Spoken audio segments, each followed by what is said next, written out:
사랑합니다. 오늘은 5월 첫 주이기도 하지만 또 동시에 어버이 주일이기도 합니다. 각 가정에 또 우리 교회에 정말 눈물로 기도하시고 헌신하시고 가정과 교회를 세워오신 참 많은 어른들이 계십니다. 교회의 대표로서 다시 한번 깊이 감사드립니다. 나라가 국권이 빼앗기고 큰 전쟁에 휩싸였을 때도 이 교회 지켜주신 그 고마움을 말로 다 표현할 수 없습니다. 저를 포함해서 우리 후배들은 또 이 귀한 교회들을 은혜 가운데 잘 지켜나가고 우리의 후배들에게도 잘 전할 수 있으면 좋겠습니다. 오늘은 어버이 주일을 맞아서 천국 강해를 잠깐 멈추고 시편 말씀으로 왔습니다. 오늘 시편 90편의 표제는 하나님의 사람 모세의 기도라고 되어 있습니다.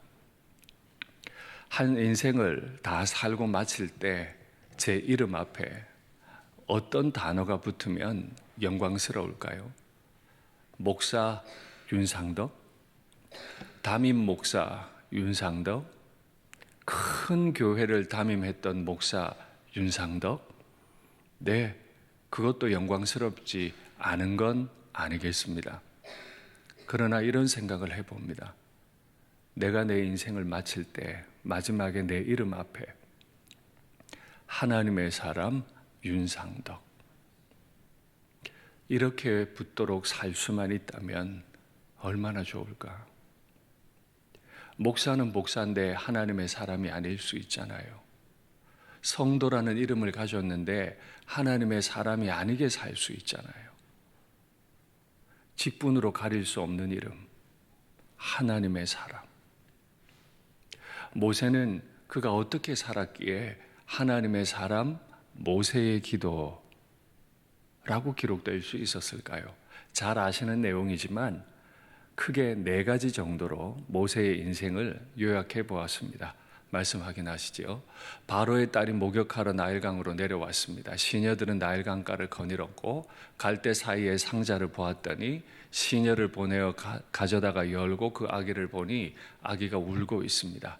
그가 그를 불쌍히 여겼습니다. 모세의 시작은 정말 불쌍한 인생이었죠. 이는 히브리 사람의 아기로다. 태어났지만 차라리 태어나지 않았으면 좋았을 뻔했던, 어머니의 손에 의해 버려져야 했던 참 어려운 인생을 시작했습니다. 다음 장면이요.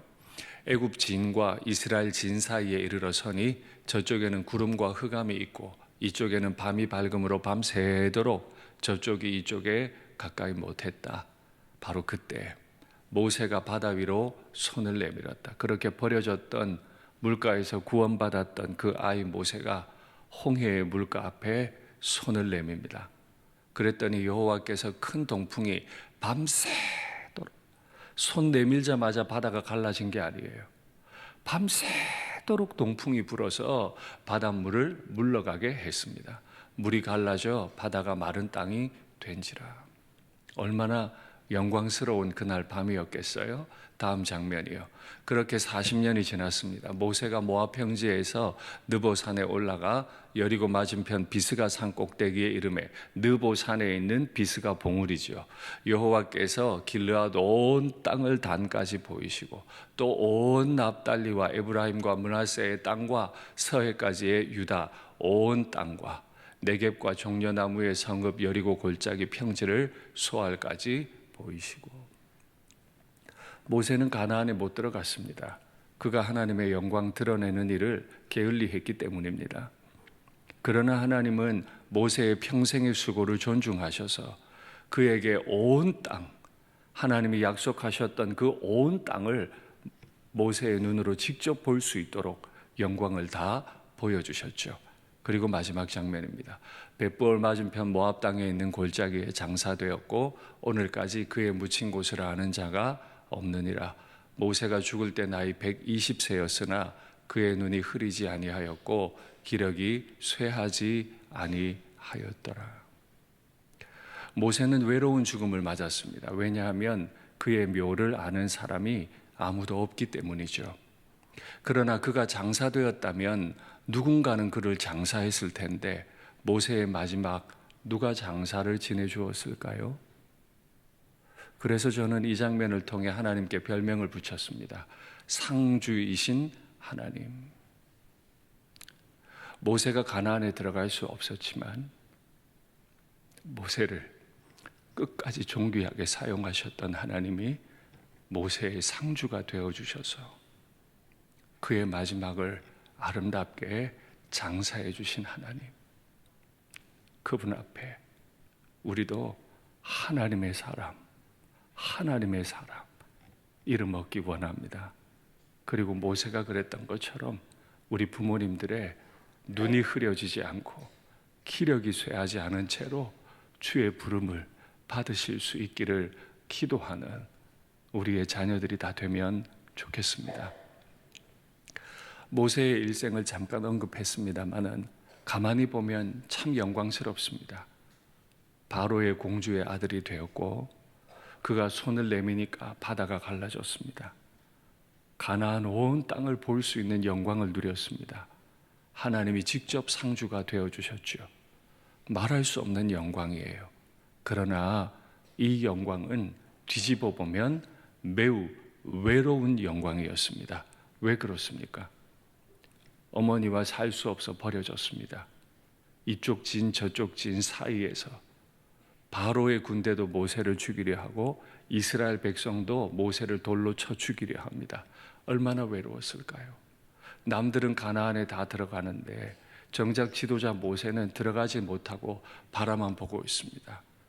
영광스럽게 40년 지도자 생활했는데 그를 장사해주는 사람은 아무도 없습니다.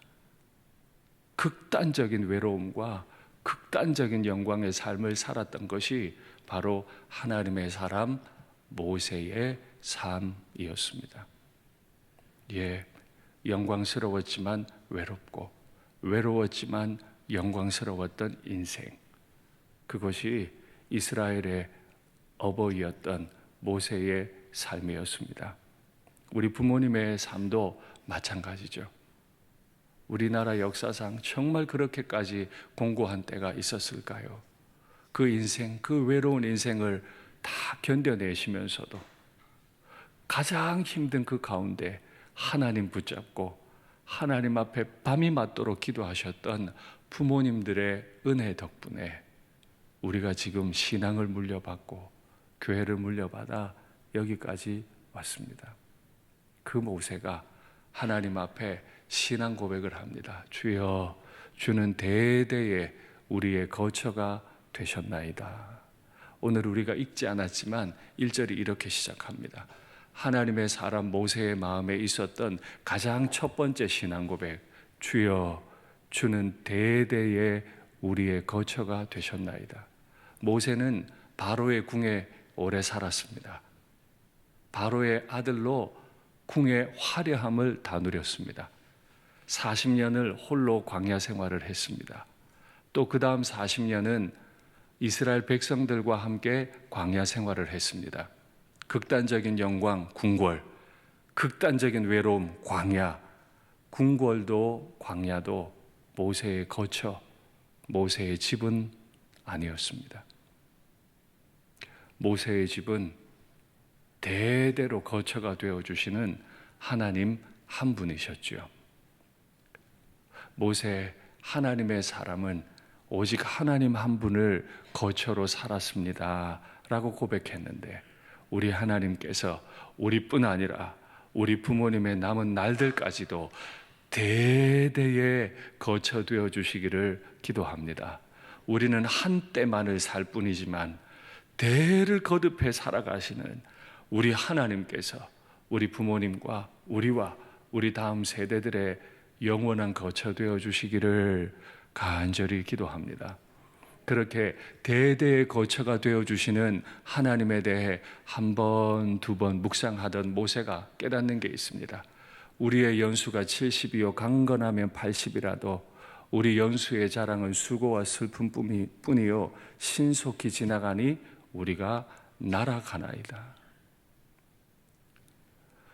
우리의 연수가 70이고 강건하면 80이라.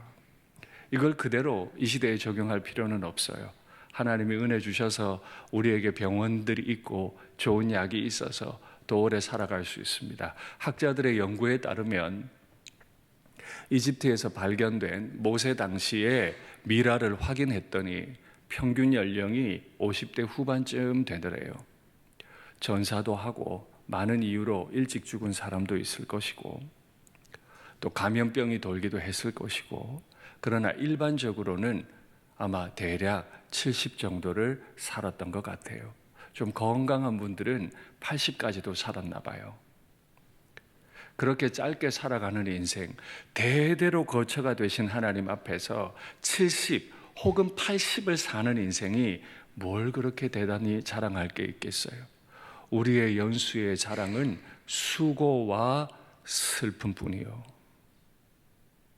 간혹 기쁜 일을 경험한 적이 있지만은 우리가 자랑할 게 하나 있다면 수고와 슬픔밖에 없습니다.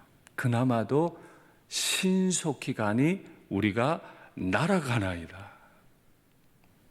얼마나 시간들이 빠른지. 우리 부모님들 바로 그 외로운 감정을 느끼시는 거 아닙니까? 우리는 바쁘기 때문에, 아이들 공부해야 하기 때문에 부모님 잘 찾아뵙지를 못합니다. 요 바쁜 거 좀 지나면 부모님 뵐게요. 우리가 느끼는 시간의 속도와 부모님이 느끼는 시간의 속도는 달라요. 우리는 해야 할 일들이 너무 많아서 일 저 일 돌아보느라고 시간이 늦게 가는 것 같아도 남은 날이 얼마 남지 않은 부모님들에게 그 날은 날아가는 날이죠. 이게 저의 마음을 아프게 해요. 장로님들께서 배려를 해주셔서 교육자들에게 이번에 휴가를 주셨어요. 그래서 저도 이번 연휴에 목요일, 금요일 이렇게 부모님을 뵙고 왔습니다. 얼마나 죄송한 게 많은지.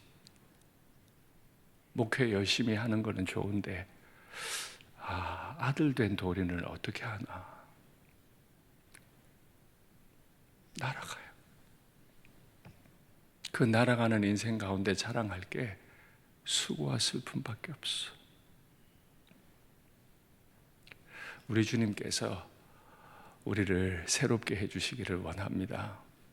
그 날아가는 시간을 살아가시는 부모님의 마음을 좀 헤아릴 수 있으면 좋겠습니다. 그래서 모세는 말합니다. 우리에게 우리날 계수함을 주사 우리에게 지혜로운 마음을 얻게 하소서. 우리 날이 얼마인지, 우리가 살 수 있는 평균 나이가 70이고 강건하면 80인데 그 인생에 자랑할 건 수고와 슬픔밖에 없는 건데 이걸 계수할 수 있는, 카운트해 볼 수 있는 지혜를 얻게 하옵소서. 지혜를 얻게 하옵소서.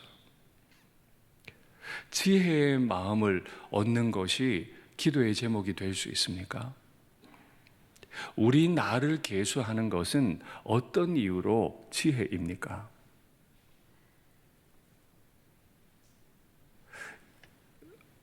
히브리어 성경을 직역한 영어 성경이 있습니다. 이게 어떤 의미인지 영어 성경으로 한번 확인하겠습니다. 아래에 보면 우리가 당신에게 지혜의 마음을 드리게 하옵소서 이렇게 나와 있습니다. 지혜의 마음을 드리게 하옵소서. 내리세요. 히브리어 성경을 우리말로 번역을 할 때 지혜의 마음을 우리에게 얻게 하옵소서라고 번역을 했는데 영어로 직역한 성경에는 지혜의 마음을 주님께 프리젠트, 주님께 드리게 하옵소서. 지혜의 마음을 얻는 것은 주님께 지혜를 드리는 것일까요? 그렇습니다. 모세처럼 한평생을 영광스럽게 하나님의 사람으로 살았던 다윗은 시편 39편에서 이렇게 고백합니다. 말씀 확인하시죠. 여호와여, 나의 종말과 연한 인생의 날, 이것이 언제까지인지 알게 하사. 하나님의 사람들은 자신의 날에 대한 의식을 늘 했던 것 같아요. 내가 언제까지 왕이겠느냐? 내가 언제까지 지도자이고 내가 언제까지 살 수 있겠느냐? 나의 연약함을 알게 하옵소서. 주께서 나의 날을 한 뼘 길이만큼 되게 하시며, 정말 고생하고 살았는데 그 인생의 날이 한 뼘밖에 안 돼. 나의 일생이 주 앞에는 없는 것 같사오니 사람은 그가 든든히 서 있는 때에도 진실로 모두가 허사뿐이니이다. 대대로 거처가 되어주시는 분 앞에 70, 80을 살아가는 인생은 한 뼘밖에 안 된다. 이걸 깨닫는 것이 얼마나 아플까요? 이걸 깨닫는 것이 얼마나 외로울까요? 멀리 떨어져 계신 부모님들께서 아들, 며느리, 손자, 손녀들 보면 몇 번이나 더 볼 수 있으실까요? 그걸 날수로 계산하면 몇 날이나 더 보실 수 있으실까요? 한 뼘밖에 안 됩니다. 그 한 뼘 중에서도 극히 일부일 뿐입니다. 또 한편으로 생각하면 진짜 하나님의 사람들은 대대로 거처가 되어주시는 분 앞에서 한 가지 고백할 게 있죠. 정말 우리가 한 일은 허사입니다. 진짜 어른들은 하나님 앞에서 자신을 고백할 때 내가 이런 일을 했습니다. 내가 이런 많은 업적을 세웠습니다. 아니요. 우리 부모님들 보세요. 저희를 대하실 때 내가 너한테 이것도 해줬고 내가 너한테 저것도 해줬고 다 해줬다. 부모님이 그러시나요? 다 주고도 더 못 줘서 늘 미안해하고 힘들어 하시는 게 어른 아닙니까? 하나님의 사람 모세도 하나님의 사람 다윗도 자신의 인생을 다 계수하더니 열심히 헌신하고 살았는데 내가 한 일이 아무것도 아니었습니다. 그래서 이 사람 모세가 하나님 앞에 고백합니다. 주여 돌아오소서. 언제까지니까 주의 종을 불쌍히 여기소서. 열심히 살았지만 범죄한 일 때문에 때로는 하나님의 심판도 당합니다. 수많은 사람들이 죽어나가기도 했습니다. 하나님이 마치 우리를 버리신 것 같습니다. 그래서 돌아오소서. 언제까지 우리를 버려두시겠습니까? 주여 돌아오시옵소서. 그리고 주의 종을 불쌍히 여기시옵소서. 앞서 말씀드렸습니다마는 일제시대를 살아내시고 6.25를 다 견디셨던, 그래서 세상의 가장 가난한 나라를 세상에서 가장 잘 사는 10개 나라 안에 들어가도록 이 나라를 세워 오신 우리 부모님, 그분들의 수고롭고 외로웠던 인생을 누가 위로해 드리나요? 누가 알아드리나요? 누가 그의 마지막을 영광스럽게 해드리나요? 그래서 불쌍히 여기소서라고 기도했던 거죠. 그리고 이어서 14절부터는 모세가 간절히 기도하는 제목이 나오는데, 오늘 설교 제목과 같이 부모님들을 위한 자녀들의 기도 제목, 모세가 하나님 앞에 올렸던 이 기도의 제목을 우리 부모님을 위한 우리의 기도 제목으로 우리가 받아서 같이 기도할 수 있으면 좋겠다 하는 생각이 우리에게 들었습니다. 아침마다 주의 인자하심을 우리에게 더하셔서 우리를 살아가는 동안, 일생 동안 즐겁고 기쁘게 하소서. 허사인 것 같은 인생을 사셨고 다 주고도 더 못 주어서 안타까워 하시는 인생이지만, 이제 그 사랑받은 우리 자녀들이 부모님을 떠올리며 기도할 때 아침마다 주의 인자하심을 더하셔서 우리 부모님이 아침에 눈을 딱 뜨실 때부터 저녁에 눈을 감고 주무실 때까지 즐겁고 기쁘게 하옵소서. 즐겁고 기쁘게 하옵소서. 만일 아들들이, 딸들이 이렇게 부모님 위해 기도할 수 있다면, 하나님 아버지, 우리 아버지 오늘 눈 뜨셨을 텐데 오늘 하루가 즐겁게 하옵소서. 우리 아버지 오늘 하루 사셨을 텐데 즐겁고 기쁜 마음으로 편안히 잠드시게 하옵소서. 이렇게 기도할 수 있다면 얼마나 좋을까요? 그런데 그 부모님들은 고생하신 연수가 많잖아요. 그래서 모세는 15절에 이어서 말합니다. 우리를 괴롭게 하신 날수대로와 우리가 화를 당한 연수대로 우리를 기쁘게 하옵소서. 단지 오늘 하루를 기쁘게 할 뿐 아니라 지난 과거에 너무 많이 수고하셨던 일들에 대해서 주님이 좀 다 갚아주십시오. 자녀들이 부모님의 괴로우셨던 날수, 부모님이 화를 당하셨던 연수를 알 수만 있다면, 또 다 알지 못해도 대대의 거처가 되어주시는 여호와 하나님 앞에 우리 부모님께 고생하신 일들을 다 갚아주십시오. 이렇게 기도할 수 있다면 적어도 그 부모와 자녀의 관계는 천국이 아니겠습니까? 그 가정은 천국이 아니겠습니까? 그렇게 기도할 수 있으면 좋겠습니다. 부모님의 오늘 하루가 기쁘고 즐거우시고 괴로우셨던, 화를 당하셨던 과거를 지금 남은 날 동안에 주님이 다 갚아주시기를 기도하는 이 기도가 우리의 기도가 되면 좋겠습니다. 부모님을 위해서 주께서 행하신 일들이 있습니다. 그 주께서 행하신 일을 그 부모님의 자손들에게도 그대로 나타내 주시옵소서. 그 영광을 나타내 주시옵소서. 목사 아들인데도 부모님 뵐 때마다 애비야 기도 많이 해라, 착한 목사 돼야 된다, 아이들 신앙으로 바르게 길러라, 그거밖에 없다, 주님밖에 없다 하시는 부모님처럼 부모님이 이 부족한 인생을 위해 힘쓰고 애쓰셨던 그 일들, 어떻게 그럴 수 있었죠? 우리나라 가장 가난할 때였잖아요. 근데 어떻게 그럴 수 있었어요? 주의 영광을 아셨던 거죠. 돈 없어도 대대의 거처가 되어주시는 그 하나님을 부모님은 아셨기 때문에 그 외로운 때도 하나님 한 분, 그 영광 하나 붙잡고 이 시간들을 다 보내신 거 아닙니까? 그러니 부모님의 간절한 기도는 나뿐 아니라 내 아들이 주의 손이 행하신 일을, 주의 영광을 경험하는 거죠. 그래서 우리는 이렇게 기도하면 좋겠어요. 주님, 부모님이 저를 위해 하신 기도가 제게 응답되기 원합니다.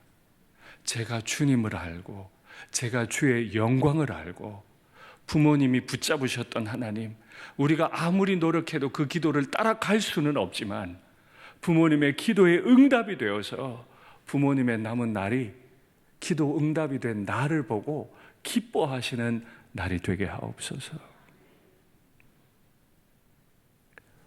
주께서 우리에게 은혜를 베푸셔서 우리 손이 행한 일을 우리에게 견고하게 하소서. 우리 손이 행한 일을 견고하게 하소서. 이게 네 번째 기도 제목이죠. 부모님이 행하신 그 모든 일들이 사라져버리지 않고 씨앗으로 심었더니 100배의 열매로 나타나는 삶. 아버지, 우리 육신의 아버지 어머니가 이 힘들 때 눈물의 기도를 심었던 게 있습니다. 안 잡수시고 안 입으시고 우리 길러냈는데 신앙 떨어질까 싶어, 인격 상할까 싶어 조심조심 우리를 길러내셨는데 주님, 그것이 견고하면 좋겠습니다. 아버지 어머니의 일생의 사랑을 다 담은 게 전데 제가 견고해야 우리 아버지 어머니의 인생이 견고한 걸 텐데 그 기도의 응답이 제 자신이 되기 원합니다. 그렇게 주님 앞에 기도할 수 있으면 좋겠습니다. 그러면 어떤 삶을 살게 될까요? 말씀 확인하시죠. 90편 다음에 바로 이어진 91편에 보면 하나님이 이르시되, 마치 모세의 기도, 하나님의 사람 모세의 기도에 하나님이 응답하시는 것처럼 시편이 편집되어 있죠. 그가 나를 사랑한즉 내가 그를 건질 거다. 그가 내 이름을 아는구나. 내가 그를 높일 거다. 그가 내게 간구하리니 내가 그에게 응답할 거다. 그들이 환난당할 때 내가 그와 함께하여 그를 건지고 영화롭게 하리라. 부모님이 기도하신 그것이, 우리가 부모님들을 위해 기도한 그것이 부모님을 건지고 구원하는 결과로 나타나면 좋겠습니다. 그리고 바로 그 다음 편 92편 시편에 부모님을 향한 축복의 내용이 있죠. 말씀 확인하겠습니다. 의인은 종려나무같이 번성하며 레바논의 백향목같이 성장하리로다. 이는 여호와의 집에 심겼으며 우리 하나님의 뜰 안에서 번성하리로다. 그는 늙어도 여전히 결실하며 진액이 풍족하고 빛이 청청하니 여호와의 정직하심과 나의 바위 되심과 그에게는 불의가 없음이 선포되리로다. 제가 부모님의 노후가 기름지게 하옵소서라고 기도하는데 그 기도가 바로 저 시편 92편입니다.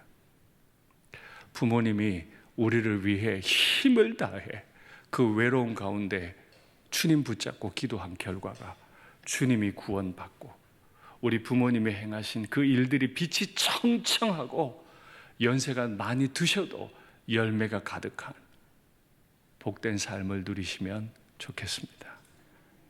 말씀을 맺겠습니다. 가장 외로운 순간에 가장 영광스러우신 하나님, 그 한 분 붙잡고 우리를 위해 눈물로 기도하신 우리 부모님의 마지막 남은 날들이 우리를 통해 견고한 열매로 나타나게 되기를 간절히 바랍니다.